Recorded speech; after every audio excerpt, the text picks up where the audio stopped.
देखिए तो okay. So far what we have seen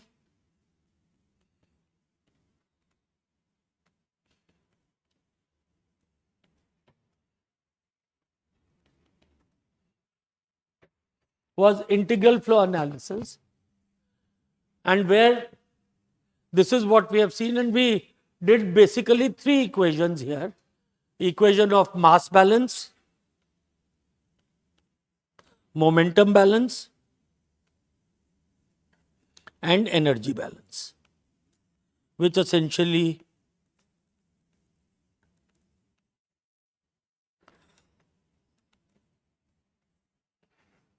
okay.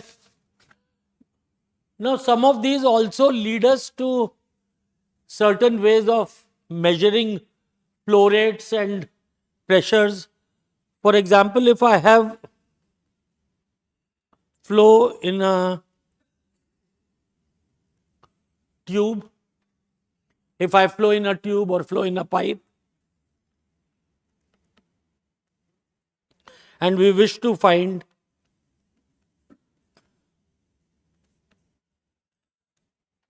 the flow rate. Now, how do you find the flow rate? It's a very practical problem. Well, one thing is, of course, if this flow is emptying into something and you are at the other end, then the easiest way of measuring the flow rate is you sit down with a bucket and you have a stopwatch. And you see how much is the time taken for the bucket to fill up. You know the volume of the bucket, volume divided by time will give you the flow rate. But such a thing may not always happen. For example, you are filling the gasoline in a car. So there, of course, you can't use the same thing that you fill this thing from the other end. It is going in the tank. All tanks have different sizes, different shapes. So you can't do that. So how do you find the flow rate? Well, one way of finding the flow rate is that we realize measurement of pressure is not that difficult. If we have flow in a pipe and I want to measure pressure at section 1 and section 2, assuming that flow is uniform, then what is a easy way of measuring the pressure? That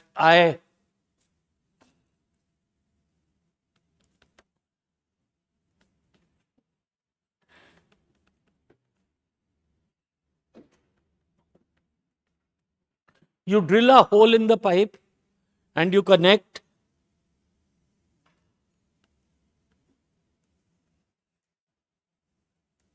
a manometer. So you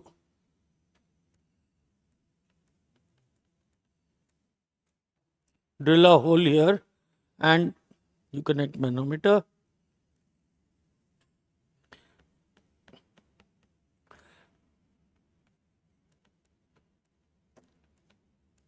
Delta H is related to P2 minus P1. So all we have to do is introduce a manometer and then we find the. So now, how can we use this principle that we know that pressure can be easily measured? Can we now find the flow rate as a function of pressure? So if we have to do something like this in a flow, what we do is we change the area of the tube at some location. So if my pipe is like this, I will introduce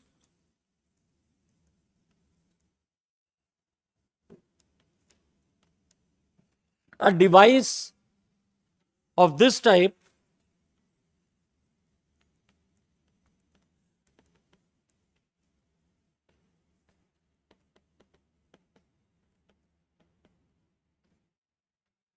I take a device where the area is going down and is changing. So I had the pipe area to start with. Then I introduce this device which has a change in area. Okay? And then what I do is I measure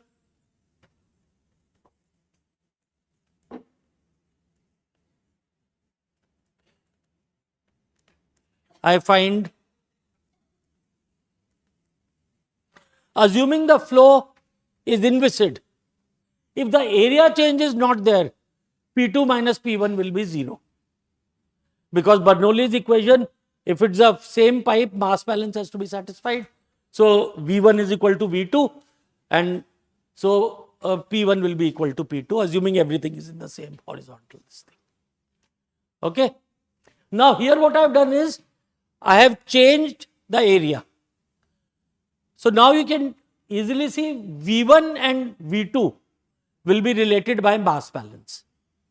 So here you will have V1A1 is equal to V2A2. So one relation will come from here. And secondly, assuming that if Bernoulli's is valid, if we use Bernoulli equation, so P1 by rho plus V1 square by 2 plus G times Z1.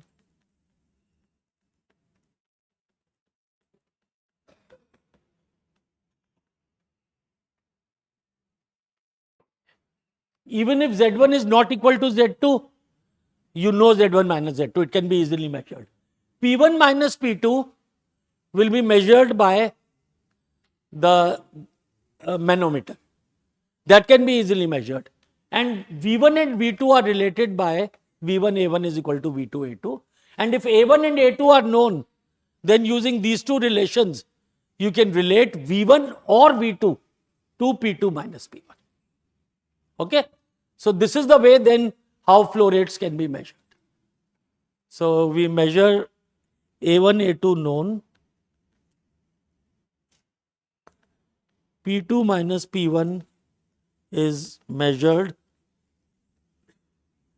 by manometer. Thus, P2 minus P1 is related to V1 or V2, and hence flow rate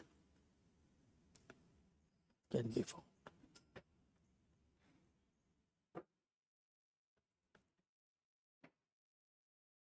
Okay. So given these delta P's, you can find the flow rate. So this is a practical way in which things are done. And this device which I have shown here, so this of course has to be introduced in whatever your which is carrying that fluid. You have to put this device in, and this is basically what you do is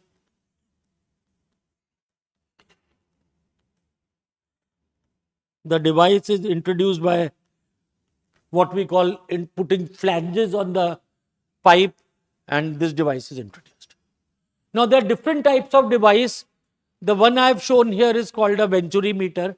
It's in fact not shown properly, because in a Venturi meter what we do is the converging section is smaller and the diverging section is larger. And the reason for that is because when viscous effects are introduced, then the flow tends to separate. When the pressure increases, then the flow tends to recirculate. But in a converging section, it doesn't. So, but that I don't think we'll be covering in this course. So, and then there are other devices. There is something called an orifice meter, where you just put an abrupt change of area, just a device with a small area A2 is just put like a small plate in the pipe. So there A2 is the area which is of the annulus in the pipe. So this is a device like this. So maybe I'll just आज काम खत्म हो गया. Managed to do this. किसी के पास ये pen है क्या? Apple का. This was the second I had. I have already spoiled one, I think. I have. क्या लगता है तो क्लास में फिर बोर्ड पे ही पढ़ाना पड़ेगा, इससे तो होगा नहीं कुछ।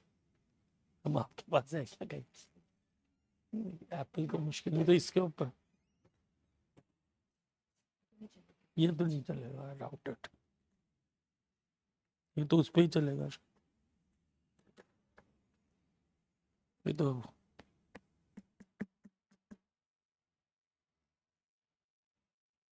ये यहाँ खराब हो गया लगता। I think I'll have to use the board then. You have? Okay, thanks. गिर नहीं जाए तुम्हारा पेन मेरे हाथ से. This is Apple.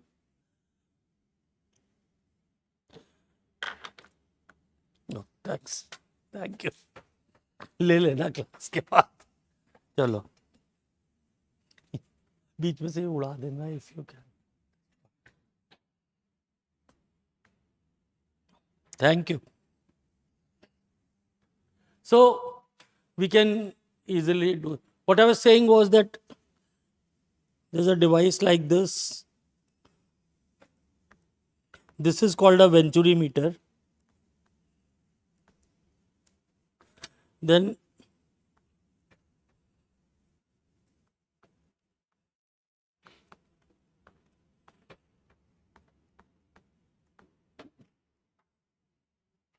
there's a nozzle and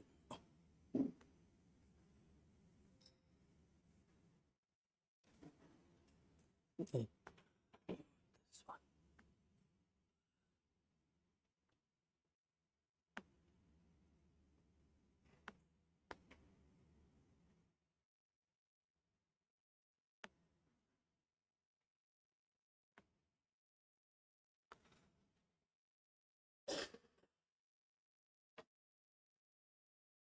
How do I show?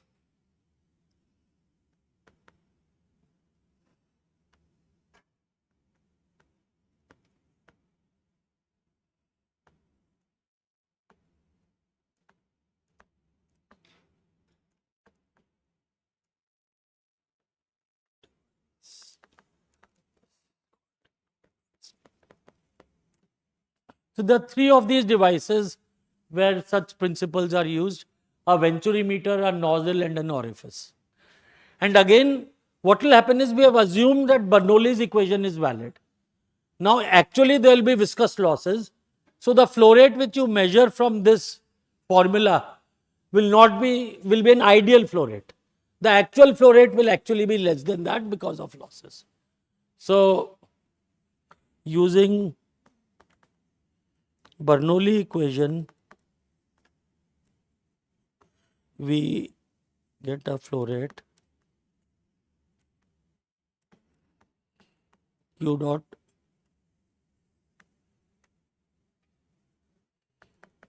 ideal. Actual flow rate is less than Q dot ideal because of losses. So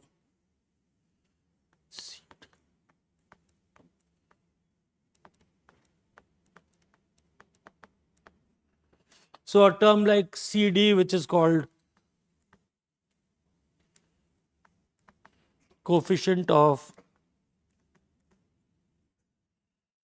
discharge, is defined, which is Q dot actual by Q dot ideal, and this is just for some information. So now it is problems like this which we have now seen can be done using integral flow analysis. Now, when a real problem is given to you, you have to look at the problem, see what is given, what is asked for, and based on that then decide which equations are needed. For example, in this problem, when we found the flow rate, we did not need the momentum equation. Force was not needed. Of course, there could have been a problem how much force is being applied on the supports. Then the force equation would have come into play. So you'll have to see which equations have to be used. But as I told you, mass balance is a very fundamental equation. And you have to ensure that you have to use mass balance in most of the problems. Okay. So There are problems like this, that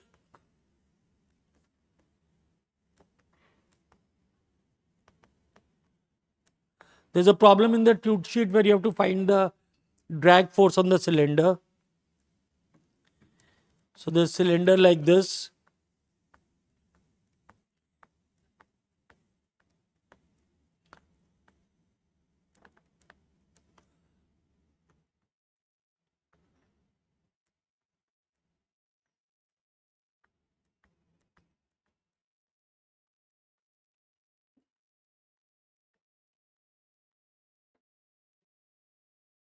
This flow past a cylinder.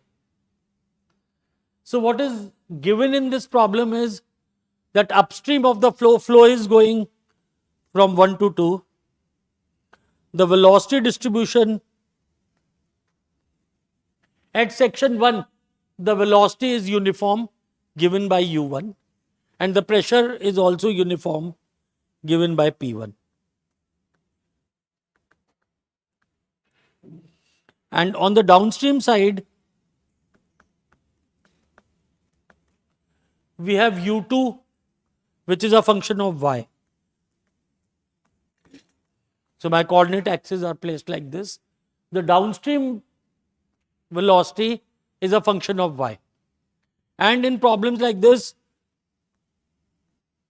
P2 could be given, the pressure at section 2, it could be uniform, it could be a function of Y, or it could be given that P2 is equal to P1. It depends. So, and then if you have to find the force on the cylinder. Now, when we use integral flow analysis, how do we find force on the cylinder? Did you do this problem in the tutorial or homework somewhere? ये है क्या? Homework में था ये? हैं? Something similar. Is it open or is it closed in the homework problem? Is the cylinder in a pipe or is it just open? कौन सा एक मिनट दिखा? Let me just quickly see. This is the boundary layer type of thing. Okay, this is open. This is the one in the, it's something similar which is showing where you have to find the force on a plate. So that is again another problem of this type, where you are given some things of the flow. Now in this problem, if you have to find the force on the cylinder, what you do is you choose a control volume. Let me use a red color for the control volume.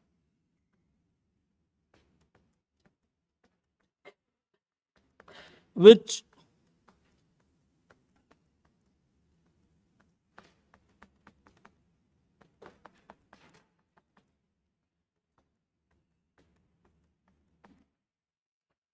so you choose a control volume like this, which does not contain the cylinder, and which on the left side is at surface 1, right side is surface 2, and in top and bottom it is going at the point where this U2 at this point here, at the top, it becomes equal to U1. Basically, the velocity profile at the downstream side is U1 at the top, and then it becomes less, and then it again becomes U1. So we choose it, the top line of the control volume is chosen when the velocity becomes at the point where velocity is U1.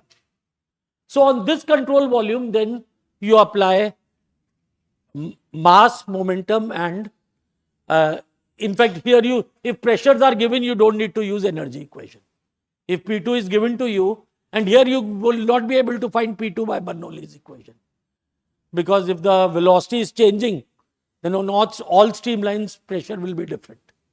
So you will not be able to use Bernoulli's equation to find P2. So you have to use the moment. But then a key part when you solve this problem, you have to remember that mass flux at 1 is not equal to mass flux at 2. Do you see that? The mass flux which you see at 1 will not be equal to mass flux at 2. So therefore, that means some mass will be leaving from top and bottom. Let's call that as m dot 3. So now if U1 and U2 profiles are given, you will be able to find how much mass is leaving from top and bottom, the total mass flow rate. Now when you apply the momentum equation, you will be able to calculate the momentum flux at 1 and momentum flux at 2. Momentum flux at 1 will be integral rho Vx V dot NdA. We know Vx at 1. So it will basically be minus rho U1 square area A1. Momentum flux on surface 2 will be, so if you are solving this by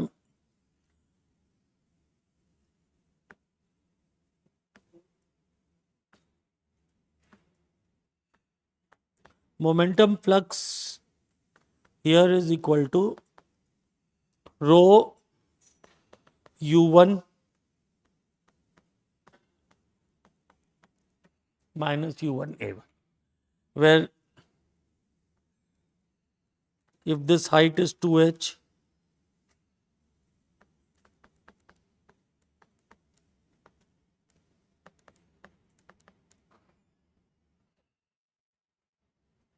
okay, momentum flux at 2 will be integral from 0 to h 2 times this. Let me first write this and then you try to see. Rho times U2 dy times W. So I have written the momentum flux at surface 2 as rho times U2 times dy times W. How did I get this? What is the momentum flux? We are writing it in the x direction. So it is rho times Vx. So this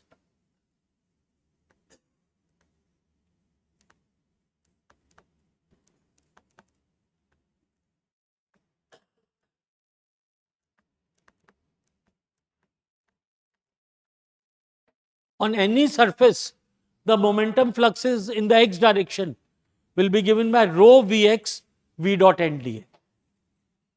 Okay. Now, on surface 2, what is Vx? So, we choose an elemental area which is dy times the width. Vx there is U2. V dot NdA V dot N will be just U2 with a positive sign. So, therefore, the term will become 2 times integral from 0 to h rho U2 dy W. Okay. Is that clear? Now, the trick in this problem is the top and the bottom.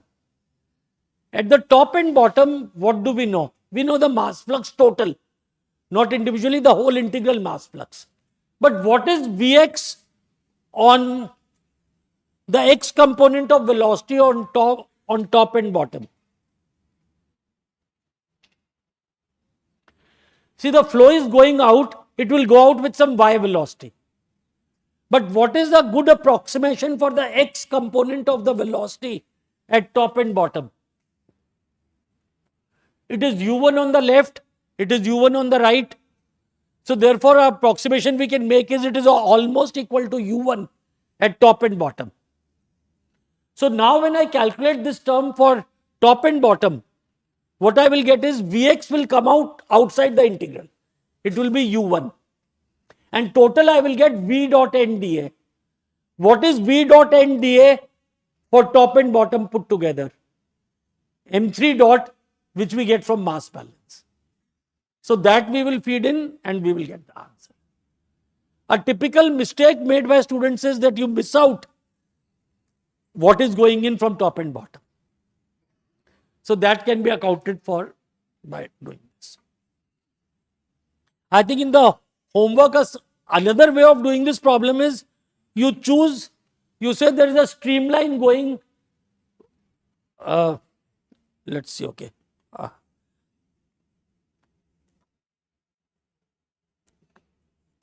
This was the flux like this. So you say this point where the velocity becomes u1, there will be some streamline where the velocity becomes u1 here. This is steady flow, that is all what we have assumed. So now, and similarly by symmetry,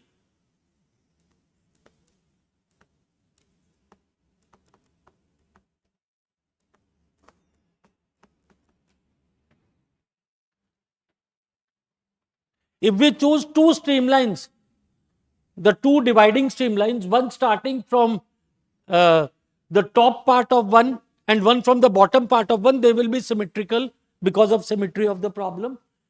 So we do not know what is small h. We know capital H because that is specified in the problem. So now you can use mass balance to get small h, because U1 A1 will be equal to the total mass balance which is coming out. And once you use this control volume, now on this control volume, nothing will go out from top and bottom. So then you can use now momentum flux at 1 will be minus momentum flux at 2 will be the net force on the cylinder. Okay.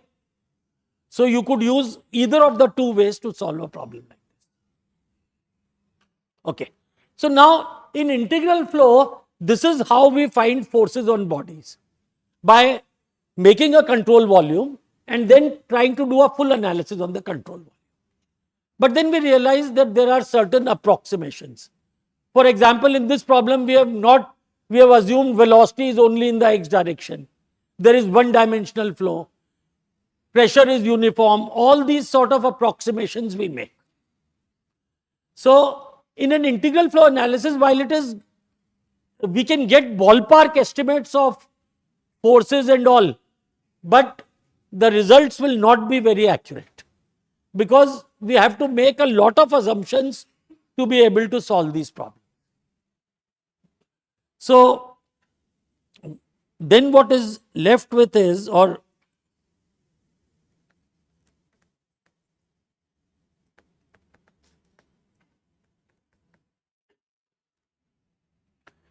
so then what we try to do is we go in for a differential analysis of flow. Instead of an integral analysis, we go, and there what we'll have to do is, again,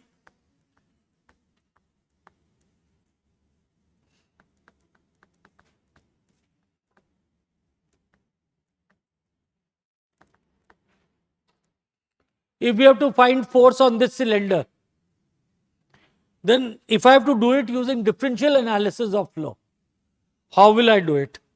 I choose this cylinder,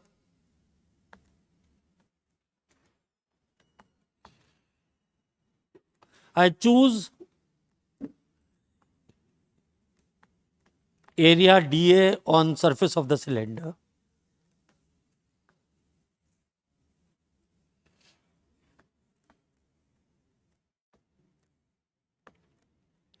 Then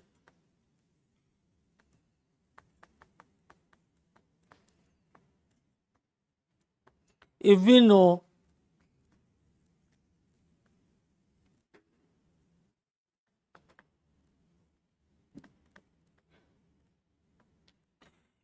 the pressure and the shear stress, tau xy is general representation for shear, then I can integrate these to find force on the cylinder.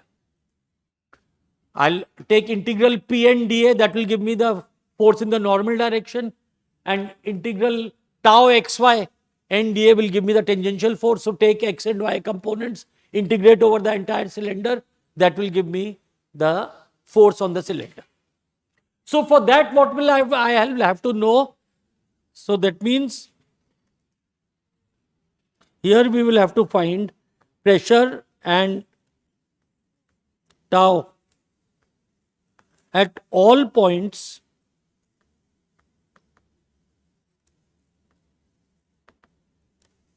in the flow.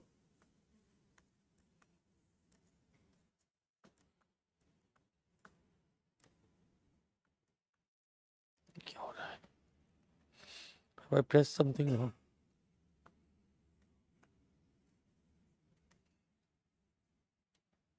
And this is what we will try to do in integral flow analysis, in differential flow analysis, that we will try to see how to find pressure and shear stress at all points in the flow, and from there we will be able to work out.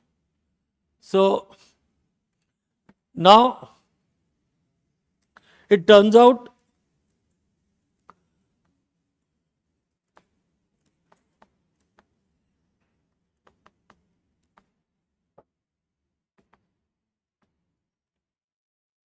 that the shear stresses, or the basically non pressure we take as one variable, but all other components of stress, they will be related to the velocity gradients.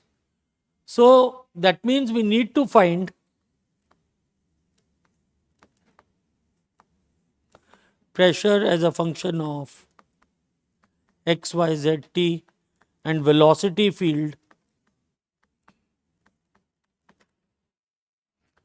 as a function of x, y, z, t. So, this will be the first aim of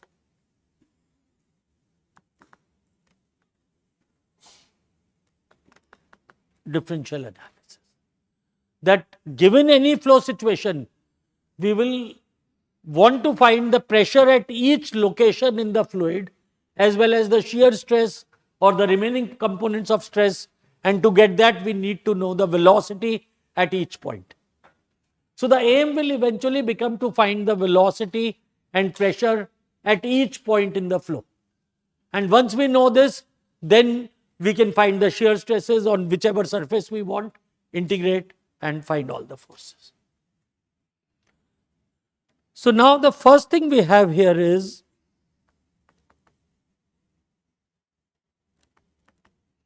a differential analog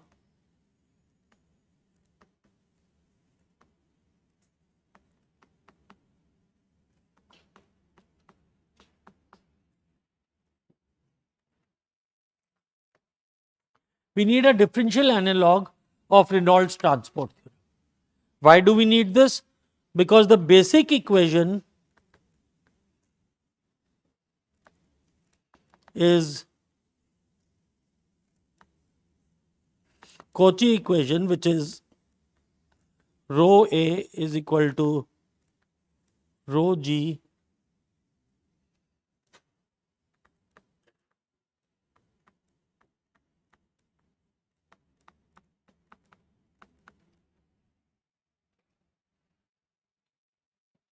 the basic differential equation which we have seen is rho times acceleration is equal to rho G minus gradient of P plus divergence of tau I. This is the basic equation. Now, here acceleration is the acceleration of the fluid particle, and we have to relate it to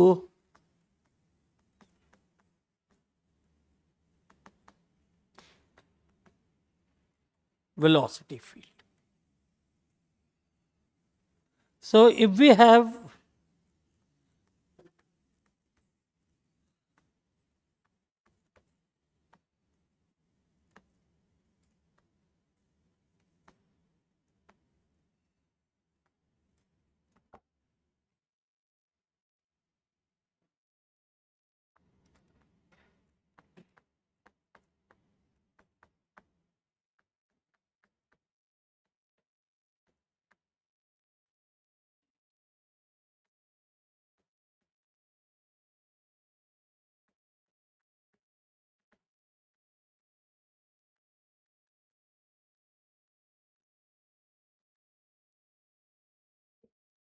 if we write d beta by dt as rate of change of property associated with a particle.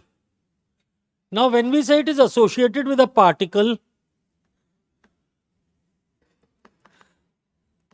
then it means that we are following a particle approach, we are looking at the Lagrangian. Okay. Whereas, if beta is specified as a field,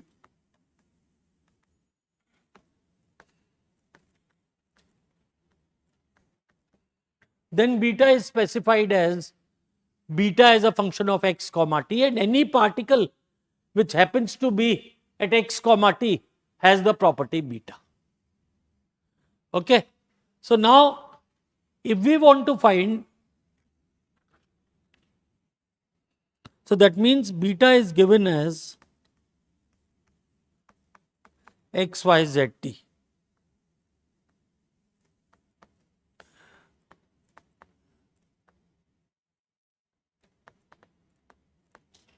A total change in property beta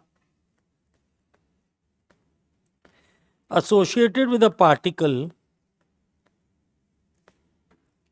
this will be equal to, because beta is a function of x, y, z, t, total change will be equal to partial beta by partial t delta t.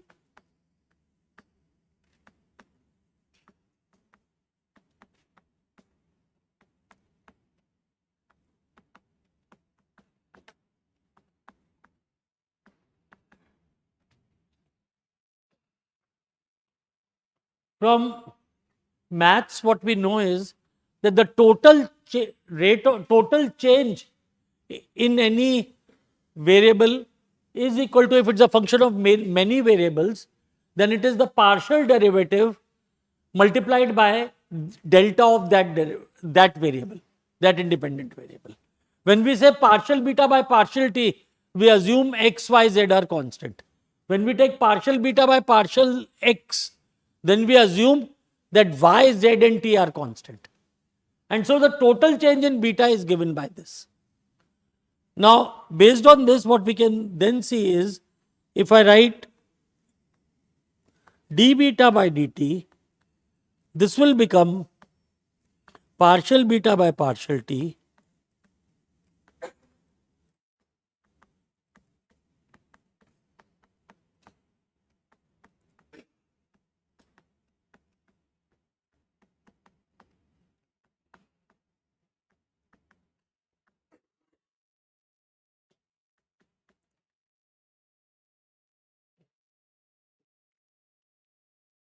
And to do this, it's not that what you do is you consider this total change as delta beta total. So, and then you divide by delta t and take the limit delta t going to 0.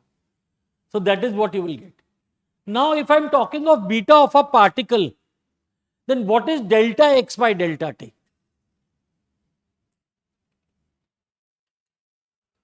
If I am looking at the rate of change of this property with respect to the particle of that particular part, then what is delta x by delta? Delta x is delta x of that particle. And what is delta x by delta t in the limit delta t goes to 0? It will be the x component of velocity of the particle. Similarly, delta y by delta t will be y component of velocity of that particle. So, therefore, this I can write it as equal to partial beta by partial t plus Vx partial beta by partial x plus Vy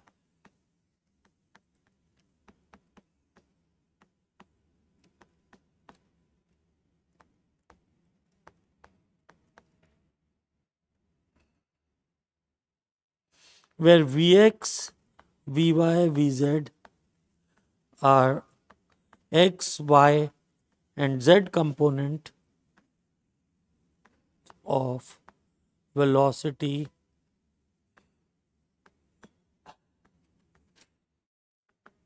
of the particle. And so what we get is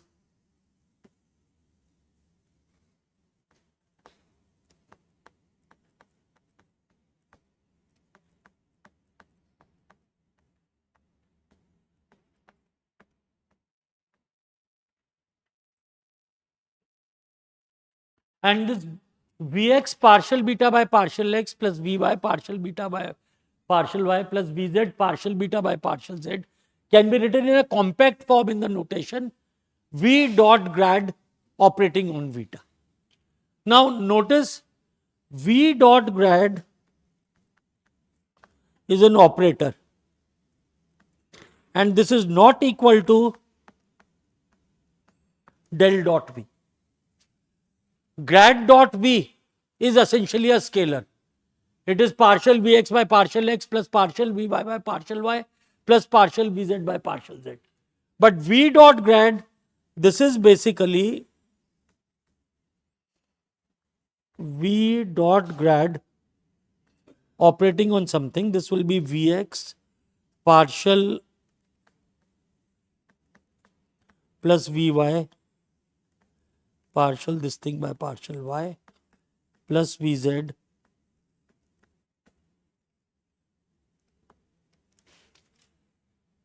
and the quantity in curly brackets actually can be a scalar or a vector or a tensor. It can be anything. So, this quantity in the curly brackets can be a scalar. I'll not include tensors right now. Let's just keep it stuck to this. So, this could be a scalar or a vector. And based on this now, if I write dv by dt, this will be the acceleration of a fluid particle. This will be equal to partial v by partial t plus v dot grad operating on v. Okay.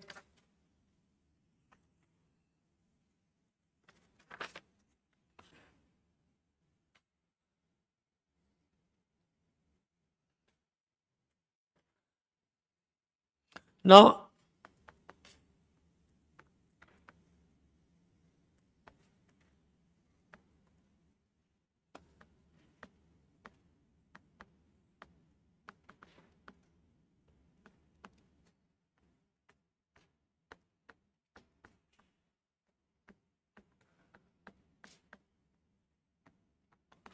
I ask a question. In a steady flow, which of these terms is 0? dv by dt, partial v by partial t, or both? Steady flow means both. That if you stay at a location, then things are not changing with time. Once I say stay at a location, that means I am fixing x, y, z. So, if I am fixing x, y, z, this will mean, so the answer to this is, it is partial v by partial t, which is 0 in a steady flow. dv by dt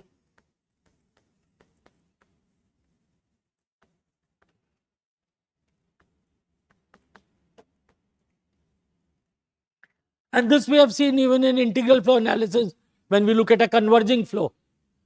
Then acceleration is not 0. Particle acceleration is not 0, but the flow is steady.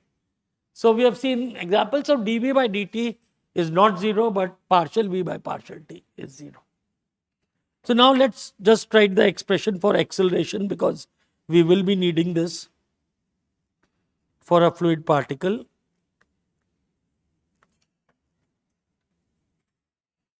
So, acceleration is equal to partial v by partial t plus v dot grad operating on v.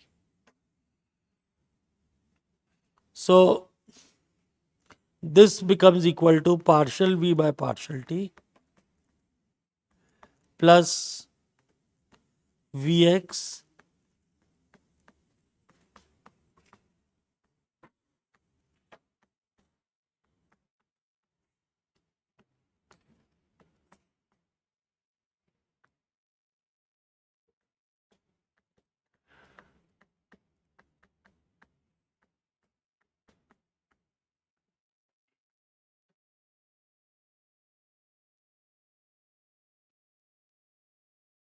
So, if we have to expand it, then this is how this will be expanded, and now you can write components of this. If you see, so therefore each of the term will contain a Vx partial v by partial x, Vy partial v by partial y, and now we can write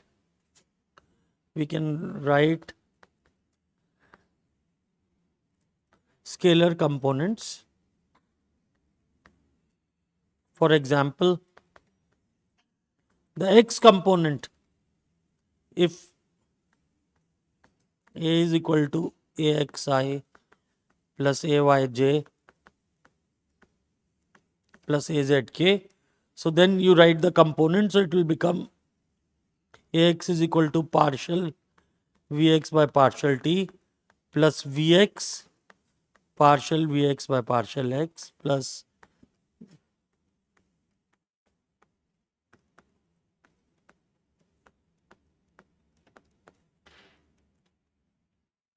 wherever there was a vector, I have written the scalar component there. And so even the acceleration for Ax will contain a Vy term and a Vz term. It is not just partial Vx by partial t. Okay. And similarly, Ay and Az. So these are the simple type of problems which often come up, and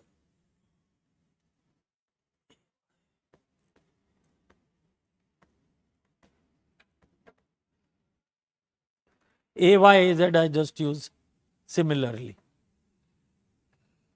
Okay. Now it is not just velocity. Sometimes in flow, temperature you want to find. You want to find how temperature of a particle is changing. It could be, if we talk of temperature,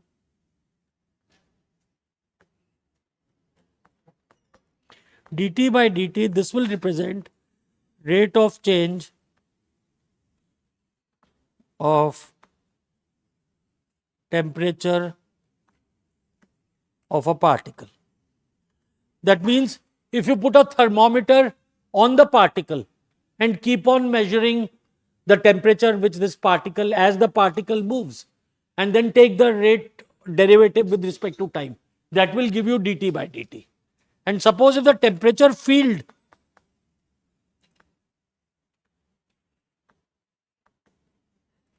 this is given by T of xyz t, then dt by dt will be equal to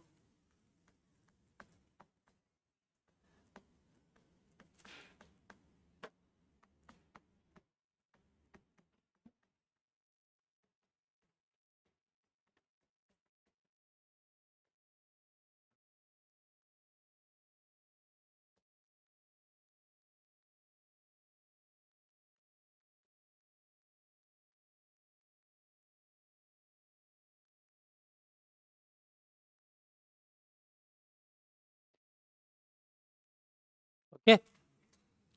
I will give you a homework which will use some, this will be, as you may realize, a very trivial type of thing. Working this out will be just very straightforward. So I will make up a homework and give you something based on this.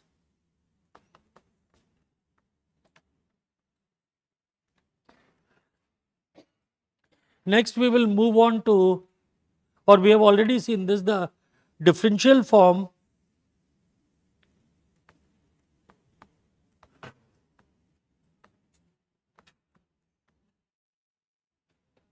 of mass balance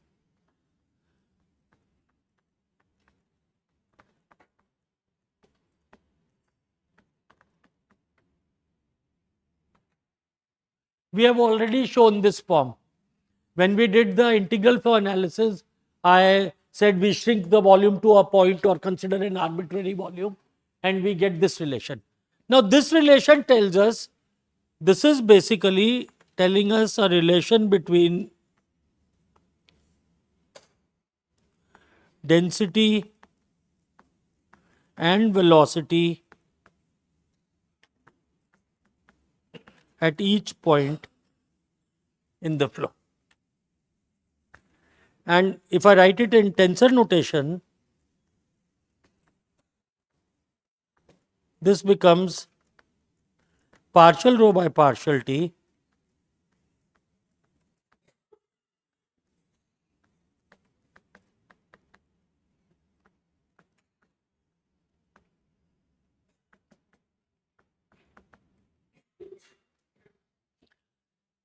and sometimes we use v with a vector for the velocity.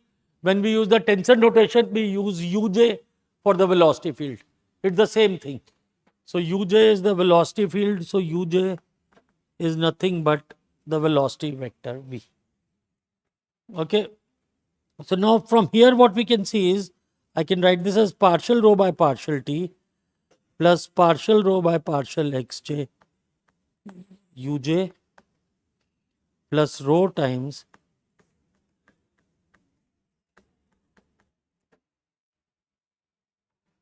I just take the derivative.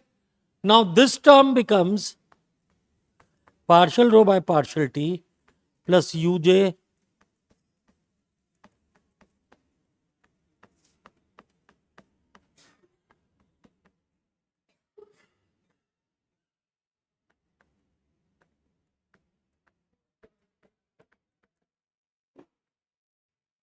the first of these two terms, partial rho by partial t plus uj partial rho by partial xj, can be written as the material derivative of rho, which we have just shown. So then the equation becomes plus rho times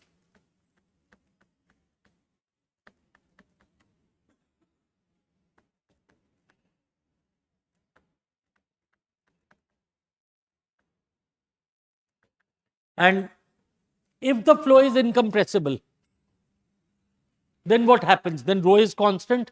So for incompressible flow,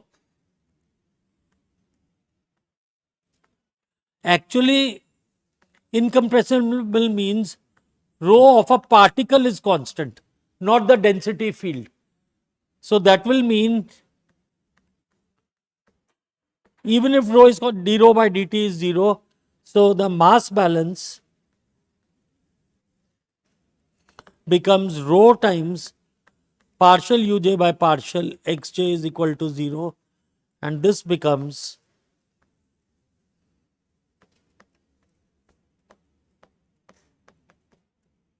so the continuity equation for incompressible flow becomes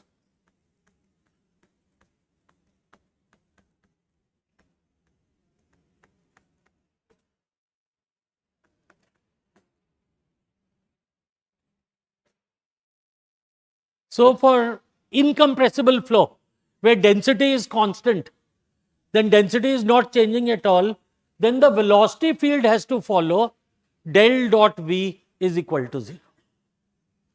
So that means you get a relation between different velocity components for an incompressible flow, that del dot v is equal to 0. So this is the continuity equation for this thing. Now, what about for a steady flow?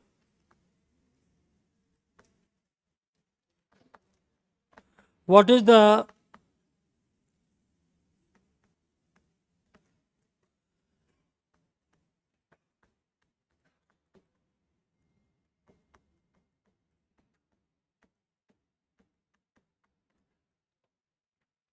now this is the most general form of the continuity equation. Now in a steady flow what will happen? In a steady flow doesn't mean it is incompressible, so density can change, but partial rho by partial t will be 0. So in a steady flow what will happen is the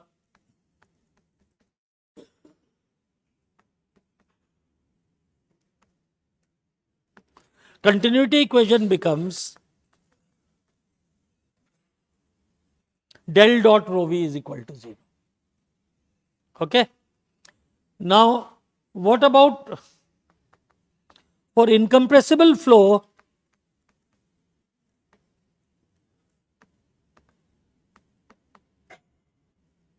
Which is unsteady.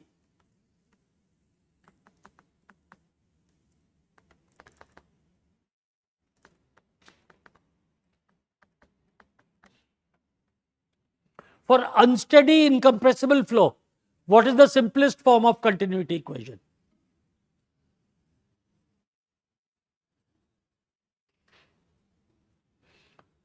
Put rho is equal to constant, what will you get? Because the flow is incompressible, It will be unsteady because of some other variable, not density. Density has to be constant. Maybe velocity is changing with time. So, what will be the most simplified form of continuity equation for unsteady compressible flow? Del dot V is for unsteady incompressible flow, sorry. So, it will be del dot, so here again it will be del dot V is equal to 0 as rho is equal to constant.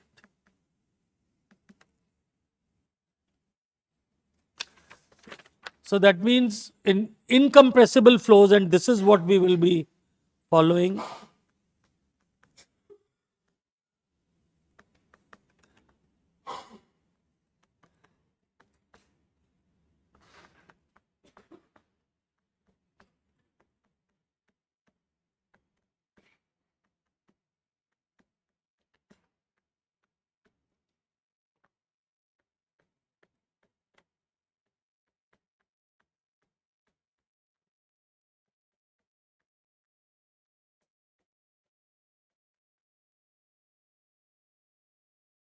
So, these are the form of the incompressible form of the equation. Now, what this tells you is, so let's now look at two-dimensional incompressible flows. So, we assume that Vz is 0 or U3 is 0 and nothing changes with Z. Okay. So, that means now Vz is 0 and partial by partial Z of any quantity is 0. So, here in the continuity equation becomes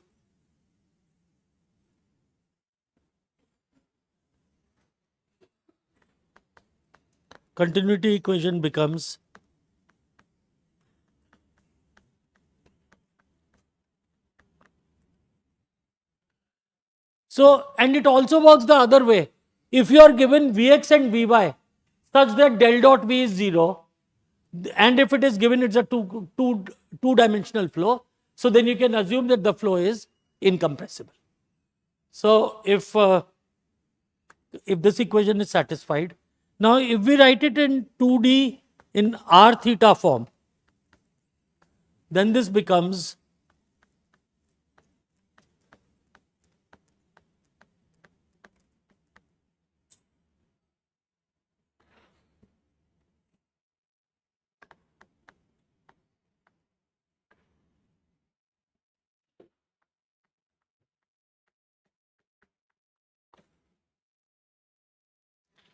in r theta form, this equation takes the form like this. This is, and you don't have to remember this.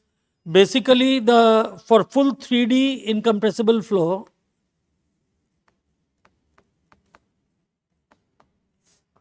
in polar cylindrical coordinates, this is equal to 1 over r partial by partial r of r v r plus 1 over r partial v theta by partial theta plus partial vz by partial z is 0. So, this is the full 3D form, and once we say it is two-dimensional, then partial vz by partial z goes to 0. Okay. Now,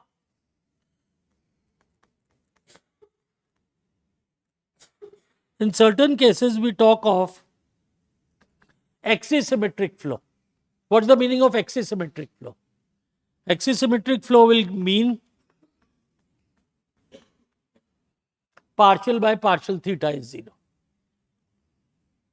V theta itself may not be 0, but any changes with theta direction. So, if it's a circular geometry where things don't change with theta in the polar cylindrical coordinates, we call that as axisymmetric flow. So, in the axisymmetric flow, the continuity equation for incompressible flow will become 1 over r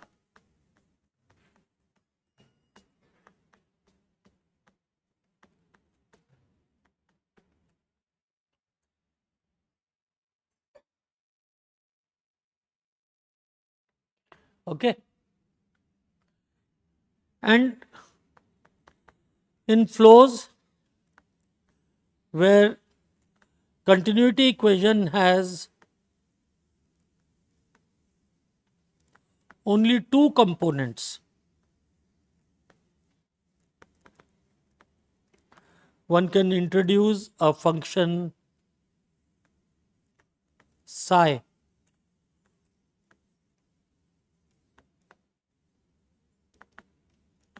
which is called the stream function, such that continuity equation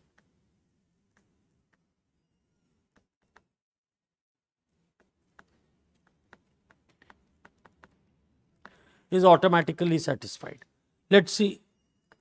Example, we start with the simplest case.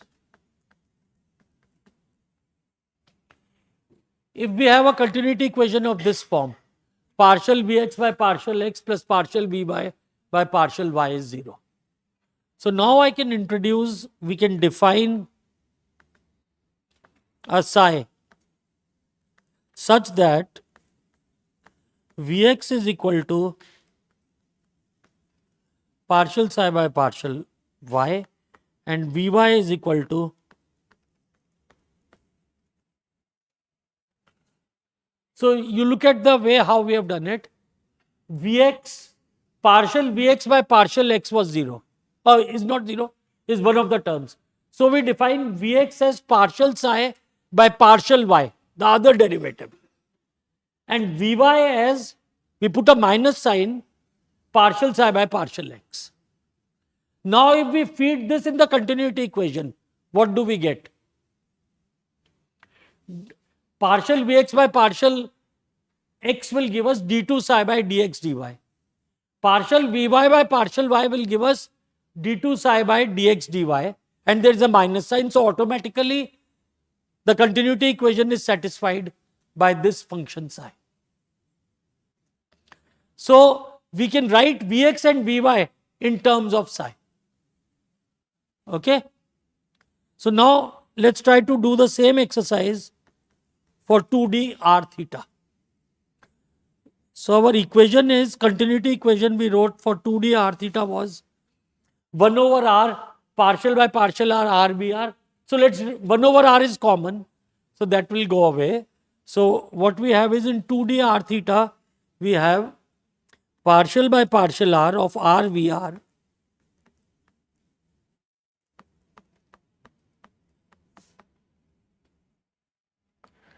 So then what we can do is we can define RVR as partial psi by partial theta and V theta as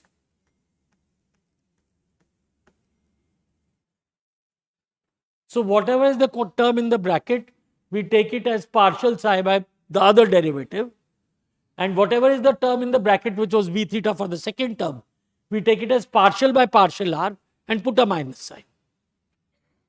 So now when I do d2 psi by dr, when I feed this in the continuity equation, I will automatically get a 0. So this is how one can define a psi for the r theta coordinates. Okay, and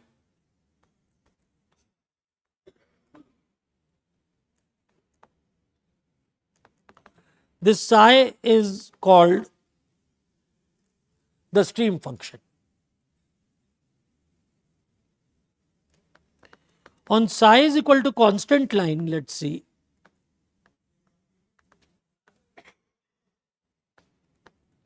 D psi will be equal to, if we are looking in terms of xy,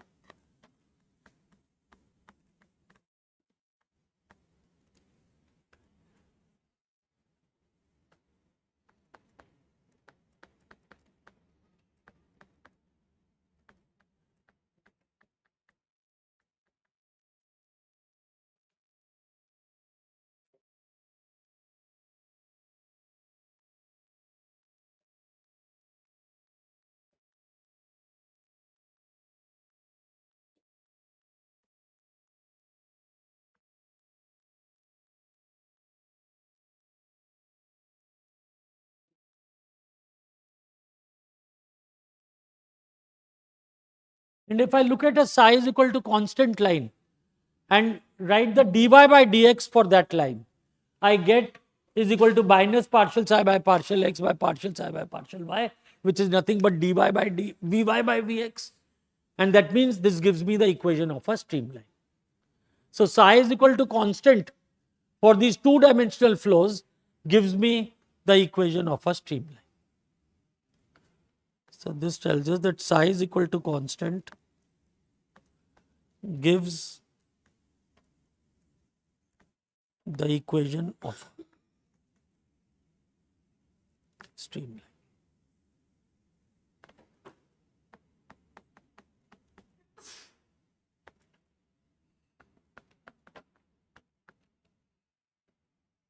So if I look at two streamlines, one given by psi is equal to psi 1, other given by psi is equal to psi 2.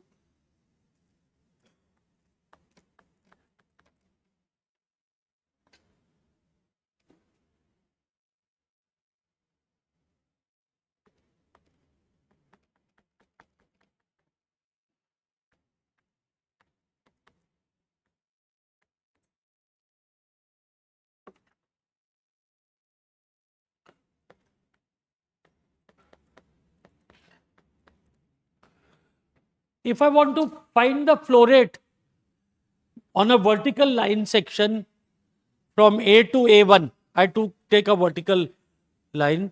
So the flow rate here will be equal to integral Vx dy from A1 to A.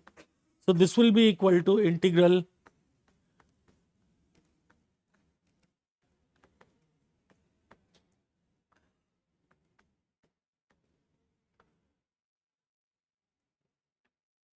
let's put this as psi 2, let's call this as psi 1. Please change this. So this will be equal to. So the flow rate of this vertical line will be equal to psi 2 minus psi 1.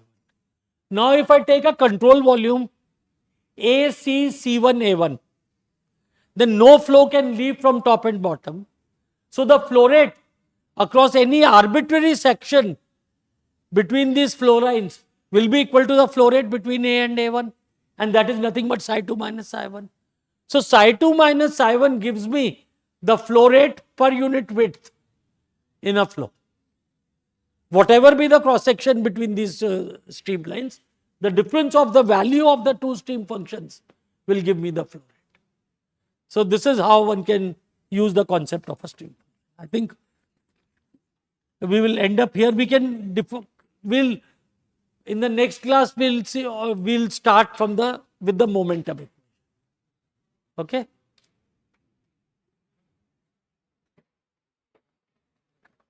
Lab में distribute कर देंगे, lab में कर